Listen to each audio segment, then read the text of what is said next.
இன்னைக்கு பாருங்க, இந்தியா 199 லட்சம் கோடி கடன் வாங்கியிருக்காங்க. தமிழ்நாடு 13.5 லட்சம் கோடி கடன். எதுக்குன்னே தெரியல. ஆனாலும் எம்எல்ஏவுக்கு ஒரு கார் வழங்க போறாங்களாம். இன்னும் இருக்கிற கடன் தீரல. 2500 ரூபாய் தாய்மார்களுக்கு கொடுக்குறோம்னா அதை கொடுக்க வழி தெரியல. காரு ரொம்ப முக்கியம். நமக்கு தேவையில்லை. அது பெரிய இடத்து பொல்லாப்பு, அரமணை, கோழி முட்டை, அம்மிக்கெல்லாம் உடைக்கும். உங்களுக்கு தெரியும், எனக்கா தெரியும். நான் சும்மா ஏதோ வேஷத்தை போட்டு உங்களுக்கு முன்னால உங்களை சிரிக்க வைக்கணுமேனு பேசு. இப்படிதான் சொல்ல வேண்டியிருக்கு. வேற என்ன சொல்றது? வள்ளலார் என்ன பண்ணாரு? ஒரு மூட்டை பணத்தோட வந்தாரு. பணத்தை கீழே போட மனசு வருமா யாருக்காவது?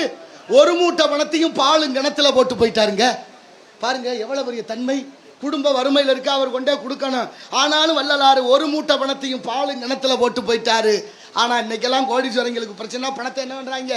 மூட்டையா கட்டி ஆத்துல போடுறேன், குளத்துல போடுறேன், மண்ணை தோண்டி புதைக்கிறேன், நெருப்பு வச்சு கொளுத்துறேன், பிணவரையிலாம் பணம் வைக்கிறேன்.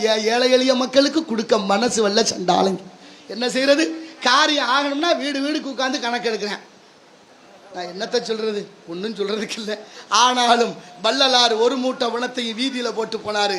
அவர் மேலே வழக்கு. கடலூர் நீதிமன்றம். வழக்கறிஞர் முத்துசாமி ஐயர், நீதிபதி வெள்ளக்கார ஆட்சி வெள்ளக்காரன். வழக்கு தொடுத்தவர் இலங்கை யாழ்ப்பாணத்தில் பிறந்த ஆறுமுக நாவலர். பாடியது திருவருட்பா அல்ல, அது மருட்பா என்று வழக்கு. வள்ளலாருக்கு நீதிமன்ற உத்தரவு வரணும்னு நீதிமன்றத்துக்குள்ள நுழையிறாரு வள்ளலாறு. உட்கார்ந்திருந்த எல்லாரும் எந்திரிச்சு நின்று கும்பிடுறாங்க. நீதிபதி கும்பிடுறாரு, வழக்கறிஞர் கும்பிடுறாரு, வழக்கறிஞர் முத்துசாமி ஐயர் கும்பிடுறாரு, ஆறுமுக நாவலர் கும்பிடுறாரு. இப்ப நீதிபதி கேட்கிறாரு ஆறுமுக நாவலர், நீ ஏன் அவரை கும்பிட்டேன்னு? ஏன் நான் கும்பிடப்படாதான்னாரு அவரு. நீ தானையா வழக்கு தொடுத்த, நீ அவருக்கு எதிரி இல்லையா, நீ ஏன் கும்பிட்டேன்னாரு. அப்படியா? எனக்கே தெரியலங்க, என்னமோ தெரியல, அவரை பார்த்தா கும்பிடணும்னு தோணிருச்சு, என்னை அறியாம கும்பிட்டேன், என்னை மன்னிச்சிருங்கன்னாரு.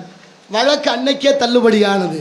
எப்படி வாழ்க்கை பத்தியலா? எதிரியே கையெடுத்து கும்பிட்ற அளவுக்கு வாழ்க்கை அப்படி இருக்கணும். அப்படி இருந்தா தான் வாழ்க்கை. இருந்தாலும் இறந்தாலும் பேர் சொல்ல வேண்டும், இவர் போல யார் என்று ஊர் சொல்ல வேண்டும். இன்னைக்கும் சில பேரை நம்ம ஒருத்தருக்கு ஒருத்தர் கும்பிடுறோம். தம்பி நல்லா இருக்கலா, சகல நல்லா இருக்கலா, எங்க அண்ணன் நல்லா இருக்கலா, அண்ணன் நல்லா இருக்கு கேட்கறோம்ல, கும்பிட தோணுது. ஏன்? அன்பினால. சில பேரை பார்த்தா கும்பிட தோணுது, சில பேரை பார்த்தா கும்பிட்டு தொலைக்க தோணுது. படுத்துறாங்களே, பதவியில இருந்தாலும் படுத்துறேன், இல்லைனாலும் படுத்துறேன். அதிகாரிகளை கும்பிடுறதெல்லாம் அன்பினாலையா? என்னத்தையாவது இடைஞ்சல் பண்ணுவானே கும்பிட வேண்டியிருக்கு.